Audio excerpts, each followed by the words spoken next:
Oggi hai Andy. Hello, buongiorno. Ciao. That's Oggi the fare extent of my tennis. Italian. Ok, thank you. Oggi fare tennis ha il piacere di ospitare Andy Fitzell, che ha avuto il privilegio di collaborare per anni con Vic Braden, senz'altro uno dei coach più famosi. È coach della federazione statunitense GPTCA, ha girato il mondo come coach sia ATP che WTA, produce video in 3D sulla biomeccanica grazie al supporto di Gideon Ariel, uno studioso israeliano. In English, today Your we have Italian the... is good. My Italian is good, yes. Better than English. It's getting better. Okay. Today we have the pleasure to have as our guest Andy Fitzell. Andy had the privilege of spending years with Vic Braden, more than other tennis coach, in the later stage of Vic's life. He's a USA high performance coach, USPTA elite professional, and the GPTSA certified. Andy has a lifetime of tennis experience to share, from traveling the world as an ATP and WTA coach to producing high-tech 3D biomechanical videos under the tutelage of Gideon Ariel, an Israeli citizen. Andy, it's a great pleasure to host you. Hey, thanks. Nice to talk some tennis. I wish I spoke Italian. I speak Spanish and I'm doing okay with German. My wife is German, and so I've been learning German for the last 4 years. But Italian, I can just understand a little and read a little. Next time you come to Italy. Yes. Pizza is amazing there, by the way. I love it. Maybe. Yeah. Have you scheduled any trip to Italy? No, I have a friend of mine lives in Italy, and I've been there a few times for tournaments. But right now, with everything going on in the world, hopefully, sometime in the future we'll be able to travel again. Okay. Let's start. Andy, you told me to have been in Recanati to play or as a coach for a challenger. Could you please tell us your experience in tour? I'm sorry, I missed the last part. Could you tell us your experience in the tour, challenger or ATP or WTA? Your experience. Yeah, no, the last probably 5 years, I've spent a lot of time traveling on both the WTA and ATP tour, challenger tour a lot over the last 4 years. Had a chance to work with some talented young players, and for me to see the world is always really fun. Yeah, the challenger tour is, some people call it a grind. You know, you go to sometimes not so many glamorous spots, but sometimes some really glamorous spots like Recanati. But the level of play is really high. It's competitive. There's sometimes you get guys that are, you know, top 100 and sometimes top 50 playing in challengers. So it's really at an ATP level for a lot of those. But yeah, what can I say about the tour? It's the challenger tour, especially from the rankings of 100 to 200. I really feel for these guys because really, for the most part, they're losing money every week. Yeah. You know, they're not making a whole lot of money. A lot of them can't travel with coaches. So it can be difficult to improve for these guys. They spend a lot of time between 100 and 200. As I watch and look around, I kind of, you know, it's like, hey, gosh, I really wish I could help that guy with their serve or their backhand. You see players with holes in their games where you know why they're stuck between 100 and 200. But overall, my experience on the tour has been an enjoyable one. It's been fun. And hopefully I get to do that more in the future as we hopefully can travel again. Is so difficult to the transition from over 100 to less than 100? Yeah. Okay. Yeah, no, I mean, like I was saying, want to try to keep things positive, not doom and gloom. But for a lot of these players, they don't really realize they have a hole in their game until they get to a higher and higher level. I mean, for the most part, these guys are physical specimens. They've hit 1 million tennis balls in their life. They're warriors. But in the end, they've got some holes in their games. And, until those get fixed, it's going to be difficult for them to really jump into that next level. When it comes down to it, you have to really be able to hit the ball well and under pressure. Yeah. So, yeah, you have to have everything. You have to have it up here. You have to have the physical presence. Yeah. Be in super good shape, and then you have to have strokes. You have to be able to hit the ball. You must be a complete player. Yeah, I mean, you definitely have to have some weapons, some strengths. I mean, you see guys like today. I think about an American, Riley Opelka. Yeah, I know. He's serving from a tree, and for the most part, he slaps a forehand. That's kind of his game. But he's able to do well in today's game because, tennis in general is not like it used to be. There aren't as many complete players. Yeah. And I think that's why you see guys like Roger Federer. He's able just to continue to compete out there because he's got a complete game. But yeah, just practice on the ATP or Challenger Tour, WTA Tour. Really, people just don't know how to get better. A typical practice, you might practice for an hour, and then one player says, "You good?" And the other guy goes, "Yeah, I'm good. You good?" "Yeah, I'm good." And it's like, no, you're not good. You need to get to work. And court time is not always available, but to find ways to really get better, by watching film, by trying to find extra practice time. A lot of times I'll have players practice volleys in the hotel room with me. I mean, you just got to find ways to get better. And it's hard to see some players where, oh man, they don't have a coach, they don't have a support team, just try to get by, and they're stuck there. Do players accept to be told that they have a weak spot? Oh, I'm sorry, a weapon?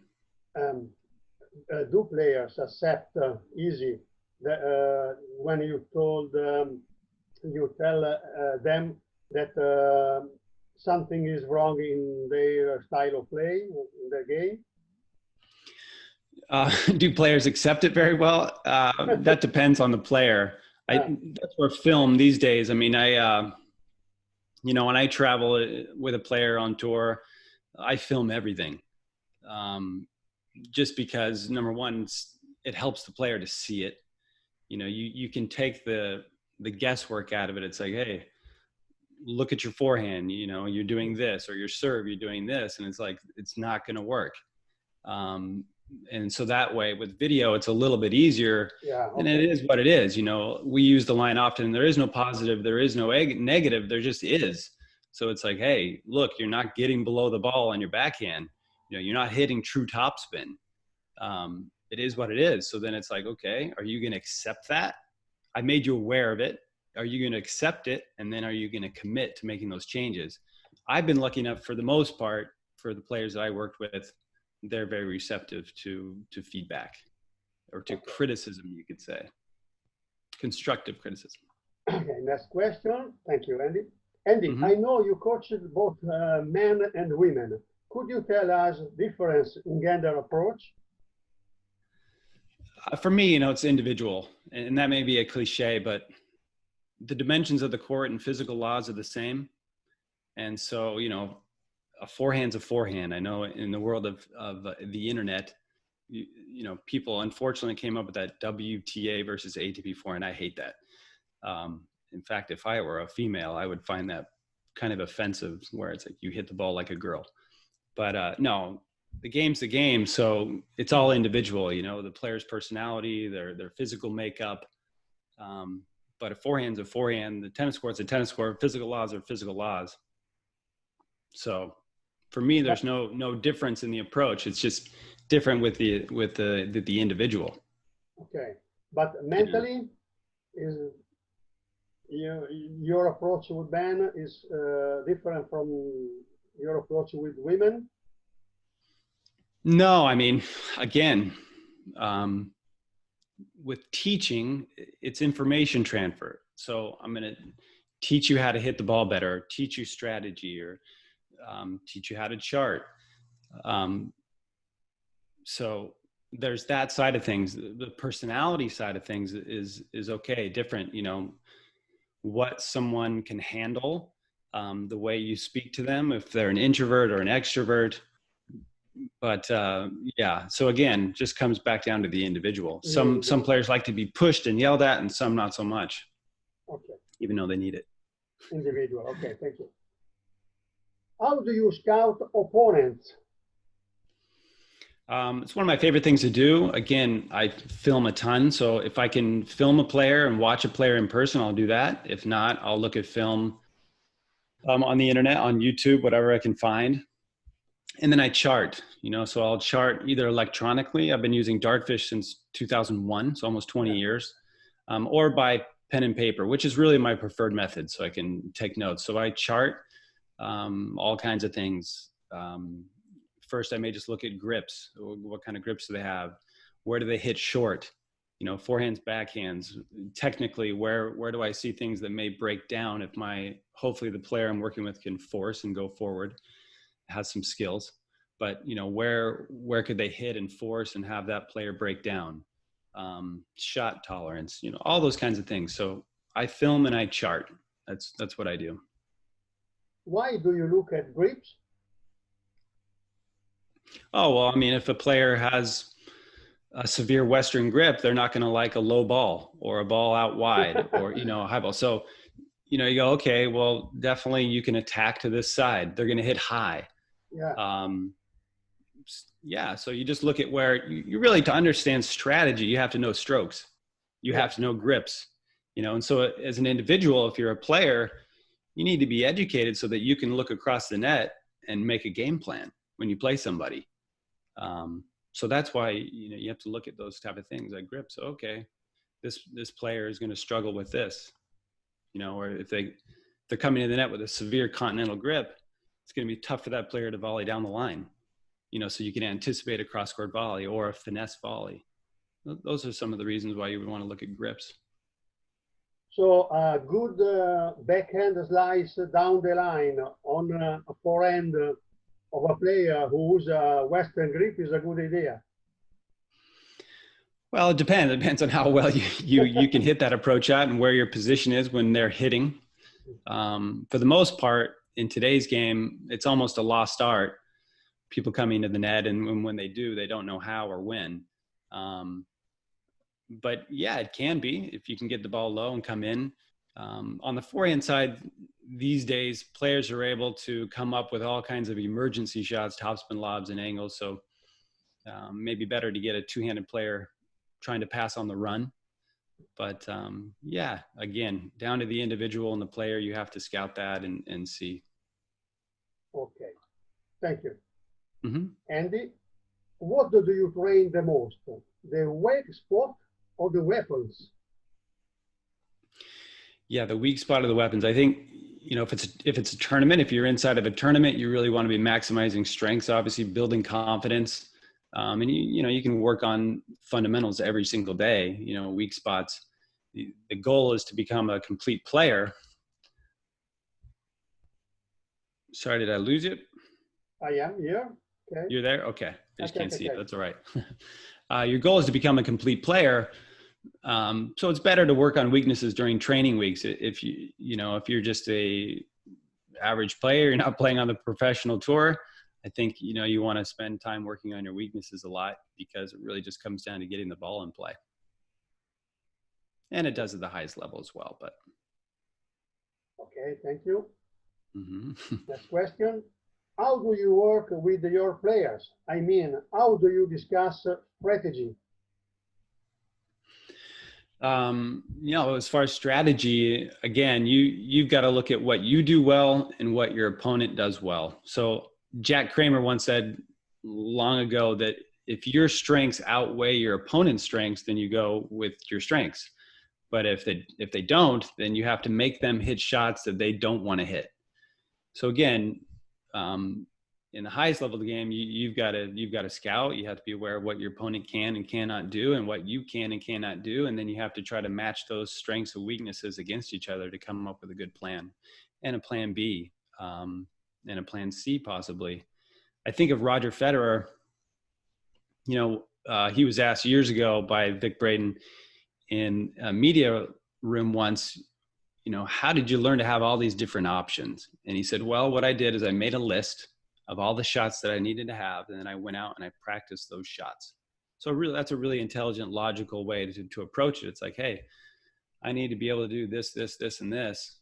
Let me go work on those shots. So, sometimes you're with a player that can hit an underspin backhand approach. He doesn't have that in his arsenal. So then you couldn't use that tool against the player, even though, hey, this could be the best play, but if they don't have that skill, they will lose. So going back to, just having options, you got to have options. And then when you get a strategy, you can have a plan A, B, C. Okay. This question is again on strategy. How is it possible to carry on with your strategy, albeit opponent will sabotage? In other words, how deep could be a strategy? Yeah, I think if I understand you correctly, let's say you have a plan A and then your opponent comes in and counteracts with something, that's where you have to have options. You have to have a plan B. So you have to be able to adapt. And that's where you have to problem solve. One of the great things about tennis is it is fun to do that. Hey, my opponent's doing this now, so let me try this, or let me try a different way. And to solve that problem, I think for me, that was always really fun to do. And I think in any player, that's what you've got to do. You've got to counteract, and hopefully you have those options. Hopefully, okay, I'm going to try serve and volley. If you can't serve and you can't volley, you can't serve and volley. But so yeah, you've got to be able to adapt. Does that answer your question, Pietro? Sorry? Does that answer your question? Is that what you were looking for? Yes, okay. Okay. Andy, could you describe a training session, both before tournament and in tournament?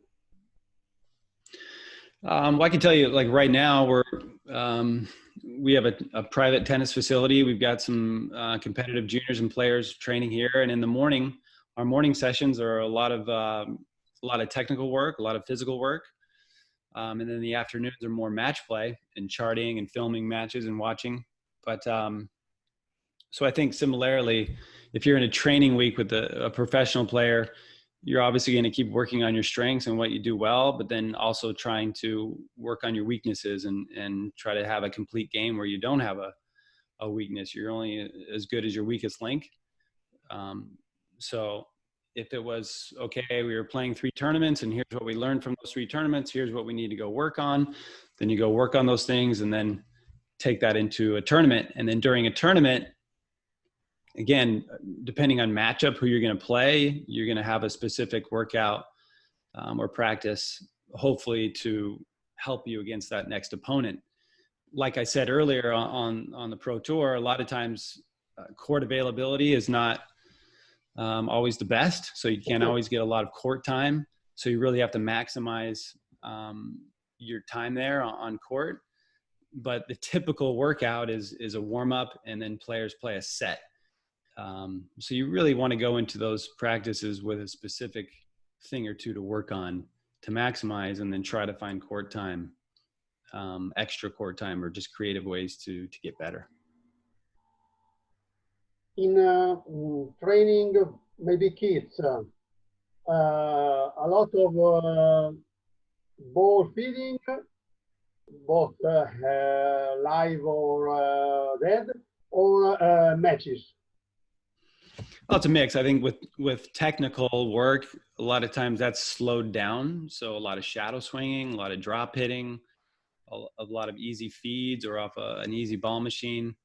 And then obviously you want to get into rallying and match play as soon as possible. But if someone has a technical change they need to make, you really have to slow things down and not speed up until they can do it under pressure. So it's a mix. Yeah. But the sooner, Pietro, you can get into random play, match play, the better. But these days in general, it's more of a games approach. Games approach, okay. Play to learn versus learn how to play, unfortunately. there still needs to be some learn how to play, not just play to learn. I remember to have read, maybe I'm wrong. It's possible that also for a professional player that wanted to change his technique to play orange or green balls. I mean, sure, you could do that to slow things down. Yeah, To to make slow it down. more Yeah, manageable and easy. You could do that. I mean, of course, anything to slow it down. You wouldn't do that for a very long time. But yeah, anything's possible. I mean, you just got to find ways. it's not a crazy idea. No. I mean, we have players shadow swing Shadow, yeah, in well, front of a mirror. It's not very fun, but winning's fun. But that kind of work typically players won't do. We have players hit off of cones, roll the ball off of the cone. You got to slow things down if you really want to make a change. yeah, I agree 100%. Yeah. How do you train your players to play versus left-handers or serve volleys? Against a lefty, I think obviously this is a cliche answer, but you really want to work on the lefty serve. If you can practice with the lefty player, that's the best. So you can get used to the spin and try to take that, especially the wide ad serve away. Other than that, it's just going to be the individual that you're playing. For the most part, against serving volleyers, I think the first key is to make the return, and then if you can get the return low. But Andy, which kind of return? Down the line, cross court, lob, on the shoes of the opponent. Yeah, I think the best thing is to get the ball low, so you make them hit up, and then you have a chance to hit the pass on the second shot. So if you can get the ball low, great. After that, try to take it to them. Maybe you could return and come in.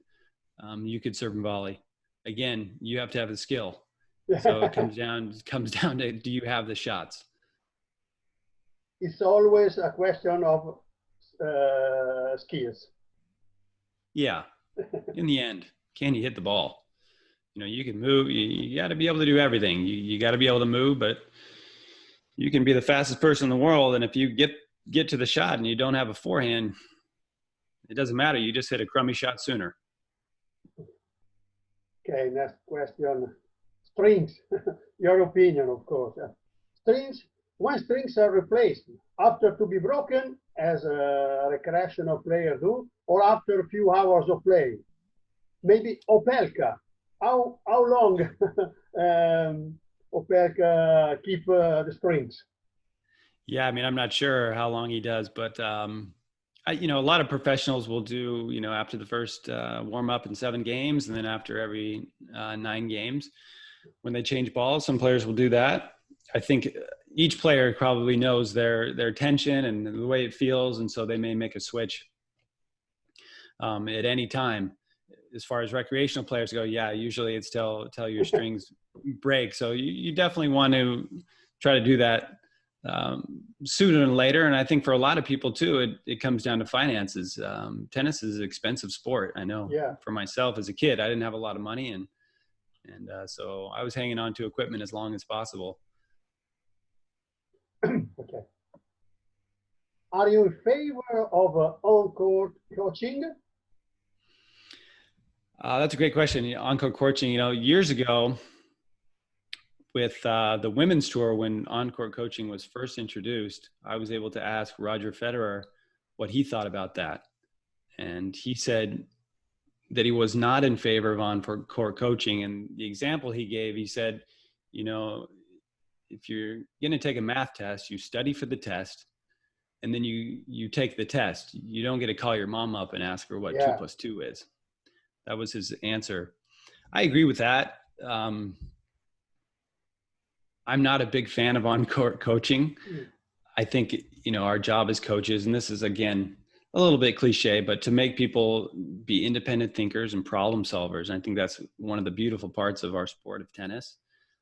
On the flip side, as a coach, I'm definitely guilty of walking that ethical line of trying to coach a player from the sideline.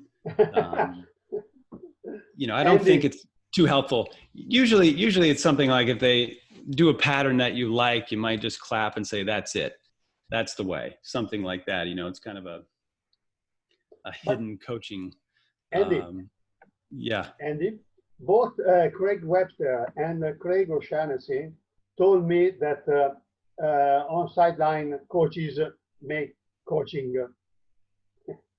Yeah. I think it's kind of accepted that it's done. I've done it. I've always tried to be pretty principled, but I've been busted doing it even by other coaches. So I try not to. I think in the end, sometimes it does more damage than it does good. It's obviously fun for the crowd, and you see it on TV now a little bit more. A friend of mine, I've worked with his daughter a little bit from Australia, John Burrell. His daughter's Kimberly Burrell. He said that when they do coaching, if she's going to call down a coach, that they have to have a specific question. Yeah. And I like that. If you're going to do it, it's like, come down and, okay, hey, this is what I'm thinking. What do you think? So it's a little more of a cooperative thing. Really in the end, you want to keep their brain working well. So I think for the most part, coming down and giving some encouragement is probably just the best way to go. Something very simple that they could do. But you don't want to give them so much information. You just want to keep the brain calm. Too much information is not good. Yeah. Andy, but how do you or coaches do coachings from sideline with signals, verbal, or No, I think I remember a story.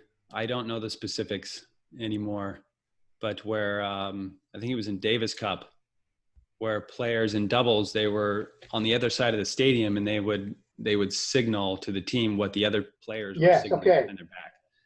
So there's so much money involved in ranking, and it's so competitive. But so I think that kind of stuff happens. Tilt your hat or whatever it may be. But yeah, no, I think I've seen it all. But I think typically it's verbal. Like on the Challenger Tour, there's not many around. You can kind of get hidden a little bit in a corner, and you can say a few things if you need to. I mean, it happens. Okay. Andy, you are looking for a young talent. What do you watch the most? That's a good question. If I were in the U.S. here, where they have the college system where they actually recruit, I think you would, want to look for competitiveness, how a player competes, their inner belief system. Young players, those kind of things. We say the it factor. Some kids just have the it factor where you can just see they believe in what they're doing, their body language. Those are some of the early signs where you go, okay, this player really has passion. They want it. They love competing. They love to play. They love just the sound of hitting a tennis ball. I think those are the things first. The character side of things comes first, and then teaching the forehands and the backhands and the X's and the O's of the game. I think that's easier. But to really build in that character side of things, The attitude. that's the most important. So that's what I would look for. Attitude, a good attitude. Exactly. Coachability, respect, those types of things. Yeah. Okay. Oh, big question. Andy, one hand or two hand backhand? Your opinion, please. Yeah. I think goals. Yeah, we talk about, the one-handed backhand is such a beautiful looking shot. It's aesthetically pleasing. The way Roger Federer hits, his backhand's like ballet. I think it comes down to personal preference. My wife is, an intermediate tennis player, beginner intermediate, and she has a one-handed backhand, and she loves it. I think the return of serve, I think, is a big one for people for the one-handed versus two-handed backhand. You've heard that, of course, before. We get into brain typing every once in a while, where in all the work that I did with Vic Braden, he was really into brain typing and how one moves their body according to their brain type. So some players are fine motor skilled, where they're genetically wired to use more from their finger to their elbow. And some players are gross motor skilled, where they use the large muscle groups of their body really well. For example, Serena Williams is gross motor skilled. So for her to learn a two-handed backhand where you really have to coil and uncoil the body, use the lower body really well, a gross motor skilled player is going to be able to do that really well. Whereas a fine motor skilled player, not so much. So, you know, there is some argument that you could say, well, somebody with more fine motor skills like a Roger Federer is better with a one-handed backhand versus a two-handed backhand. But again, down to personal preference. You know, one-handed backhands can be a little more versatile. They can hit on the run a little better. Again, like I said, two-handed backhands really have to have both feet set to unwind the body. So it's a little tougher when they're hitting on the run. Yeah, but other than that, I think it just, again, comes down to personal preference. Lobs, better to have to play with one or two hands if you want to play a good lob. Well, I think, you know, topspin versus underspin, and a lot of two-handed players, again, they have the ability to hit a one-handed underspin or slice. So, you know, they can hit a one-handed underspin lob and they could hit a two-handed topspin lob. So I think when possible, you want to be able to hit topspin so that the ball can bounce away from your opponent versus underspin where the racket face is open, and, you know, you may give that disguise factor away. They can read the lob coming. Okay. Oh, this is a very long question. Okay. About Lendl. I heard Lendl to say that watching playing tennis, he saw some shots that he believed would go direct to the fence. Instead, the ball were in. He said that this was possible thanks to poly strings. Your opinion, please. Yeah, no, I think Ivan was exaggerating. Strings are going to help you get a ball that's going to hit the fence in. That's a distance that's pretty significant. But I'm not an expert on strings, but I have spent a little bit of time with Howard Brody, the late tennis physicist. I was fortunate to spend a little bit of time around him and read his books. There's a really good book out there called The Science and Technology of Tennis. It's Rod Cross, Crawford Lindsay, and Howard Brody. And they really go into depth on strings. And really what they show is it's not that significant. Yes, there's a few more revolutions and whatnot, but it's really how the string bed feels. And it's an interesting read. So that I would leave that as a homework assignment for anybody listening to this to go read that book, The Science and Technology of Tennis, and look at those sections on string. I think you'd find it interesting. I have read this paper, Rod Cross and Brody. Another question? Almost it. Your opinion about United States tennis movement, professional one, of course. Some say it is not at the proper level.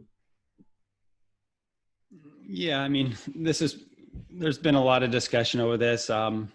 Years ago, we had a great group of players with Andre Agassi and Michael Chang and Pete Sampras and Jim Courier. And, tennis has gone more international. That's one of the things people talk about. But in the end, tennis in America, tennis in general in the world, but tennis is not the most popular sport. We don't always get the best athletes. One subject we talk a lot about, especially working with juniors, is this right here. We call this the dream killer, the cell phone. But tennis is expensive. It's difficult to get matches. Kids are programmed out. So the growth of the game is struggling a little bit in America, and I think worldwide, really, the way tennis is taught. People are poorly taught, really, in the beginning as well. So we need help for sure in tennis. In the pro game, I know there's a lot of young women coming up, and I know there's some young men coming up. So, it seems to have a cyclical effect like that, where you get a good crop coming in of young talent. But in general, tennis needs help worldwide on a lot of different levels. I don't know if that answers your question at all, but Oh, it's okay. Maybe I think we have finished, but I have another question. sure. Recently, Tennis Canada has produced a lot of young, good players, both female and men. Do you know why? Have you have you studied their performance? No, I mean, I'd have you talk to my friend that I work with, Steve Smith. He's spent a lot of time with some Canadians. Richard Hernandez, who's a coach that we work with. Dennis Shapovalov worked at his club with his mom for 7 or 8 years. We've got some coach friends that actually traveled with him when he was a junior as well. But no, I mean, I'm not in tune with anything specific that Tennis Canada is doing. So I can't answer your question probably the way that you would like, but no, Dennis and Milos is a monster. It'd be great to see him come to the net more and more. And yeah. Okay, thank you. Andy, we finished. Okay. We thank you for the time you spent and for the knowledge that you shared with us. Yeah, Pietro, it's been fun. Okay. Just a moment, please. I stop recording.